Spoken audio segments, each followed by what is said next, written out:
guest is a fellow co-founder of SaRA, Larry Bryant. Larry and I have been associates for a long time and friends for the same amount of time. Something happened when we first met.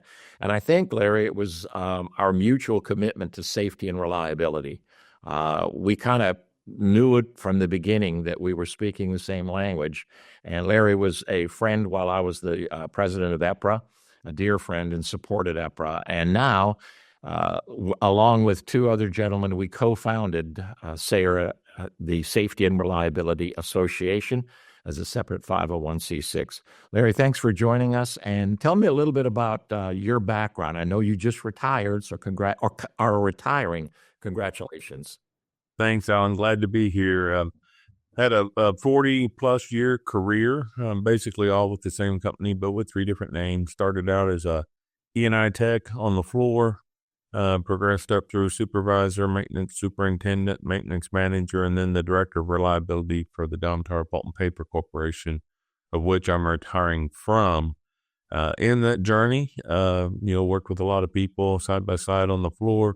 Then I actually was a union vice president for a period of time in the facility, and just really wanted to see how we could close the gap between what folks on the floor needed to do their jobs and what we could do from a leadership standpoint to support that.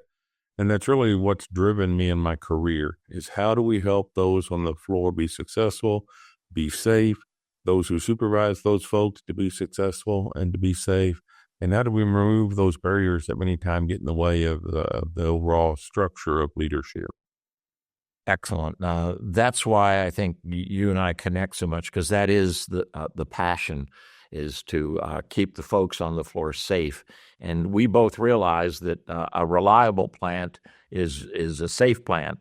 Sometimes a safe plant is not necessarily reliable, but that's why we put the two together. Talk about SaRA, Safety and Reliability Association, and the value that you think it brings to the marketplace. Why do we do this, you and I? Well, I think, Alan, it is a unique and a one-of-a-kind organization. The goal is to bring practitioners into alignment with each other, so you can help each other. We all have limited time, limited resources. We're trying to slay the same dragons. We try to understand the standards and regulations, which many times are not written in a way for implementation. They're written in a way for some high-level engineer or regulatory insurance company to understand. So how do we get through that barrier to help people? And that's the ultimate reason, I believe, why I want to be a part of SaRA is we've seen the success before of bringing practitioners together, that networking that happens when they're together and they learn from each other and they start to build that network out where they can lean on each other. It just brings a practical resource to an impractical world. Oh, I love that. A practical resource to an impractical world. You have just mentioned the value of SaRA to the practitioner. Talk about that. We have two other types of member, the corporate membership. Obviously, you were responsible for Domtar becoming a corporate member, and then the approved provider, and you and I have talked about that a good bit. Talk a little bit about the corporate sponsor. Why should some company become a corporate sponsor of SaRA? I believe it provides a resource to that company to facilitate quicker and better implementation for their people. And one of the things I think we have to realize in reliability doesn't just bring reliable assets. It brings a reliable lifestyle for our employees, no matter where they're at in the organization. So we want our employees to be able to go home. We want them to be able to stay home, have dinner with their families, celebrate birthday parties, go to sporting events. That's where reliability really brings in value to our people. And corporations can get that by being a sponsor of this organization to help us grow, to help us get our message out, and to help us build that network out so we've got more practitioners helping each other and helping the implementation of these processes be commonsensical and sustainable. Next question. Approved providers. We don't have vendors. We call them approved providers because they are vetted. We have a team that looks at people coming in. We have over 1,000 members. We just started the organization. We're already at over 1,000, and that is just an incredible accomplishment in a very short period of time. But sometimes vendors come in and it's like, well, what do I get for it? Our approved providers that we have right now came in and said, what do I give? Talk a little bit about, because you've experienced it with, I know Martin Robinson of Iris is an approved provider, SDT. You've experienced it in the past. Why is it important for approved providers to come on board?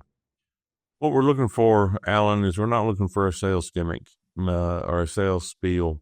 Many times you go to a conference or a show or a salesperson comes by your office and they're telling you how great their product is. The only problem is the very next person that comes into your office selling a similar device tells you how great their product is. Nobody really helps you understand the practicality or the technology behind the gimmick they're selling. How does that truly impact reliability? And so our approved provider concept that we've developed is such that they educate the technology, not their product. If you choose their product or their service, that's great, but they are going to educate our practitioners to understand how that fits into the toolbox of reliability for them. There's a two-way street to this too, Larry. They get educated because they get practical information from the field, from the people in the field. They can take back to their bosses and their company and say, hey, guys, we didn't know this. If we adjusted our product or service, we could better serve the field. And we've seen that happen too, the two-way street. So if you want good market information from where the market is, and that's at the practitioner level, it's what SaRA brings to the approved providers in addition to what you said.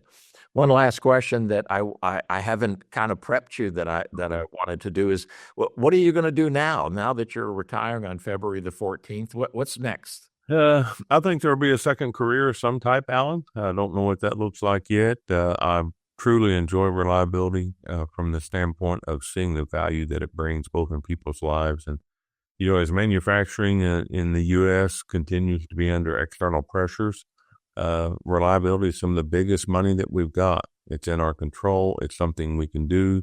It doesn't take a massive capital investment to get a high return back into what your assets can do for you. The motivation it brings to employees, all of that comes into a one big success. It's fun, it's energizing, and I really enjoy it. So I don't know what that's going to look like. I think it'll look like something at some point, but right now I've been on vacation since November the 8th. So, even though I'm not retired until February 14th, it's all been vacation, and it's pretty enjoyable. I highly recommend it.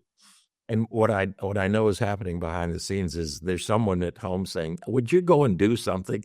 Yeah, you're hanging around here. And, Larry, we'll talk about that second career because I know the need is great out there. And you are one of the passionate people about reliability. And you actually taught me that maintenance was a cost center and reliability is an expense, but it is an expense that actually creates better revenue, keeps you from losing revenue when a plant or a line shuts down. But I don't know what we call it, but it's not a cost center. No, it's actually, you can make, maintenance has got that connotation through the years of just being something you have to have. Right. That operations doesn't like. But it's got to become a partnership. And that true partnership, we keep the assets running, they keep making the product. And when we can do that in harmony, it is just a win-win for all involved. That's excellent. Larry, thanks so much for being part of SaRA. Thank you for your passion for it. And I hope the next generation, as they look back on these videos and they say, wow, these were the founders. And now I know why they did what they did, because SaRA is truly an organization that was birthed out of not a need just to have another organization. It was birthed out of a passion to be able to see people work safe and go home safe, as you said. Absolutely. Thank you, Al. Appreciate it.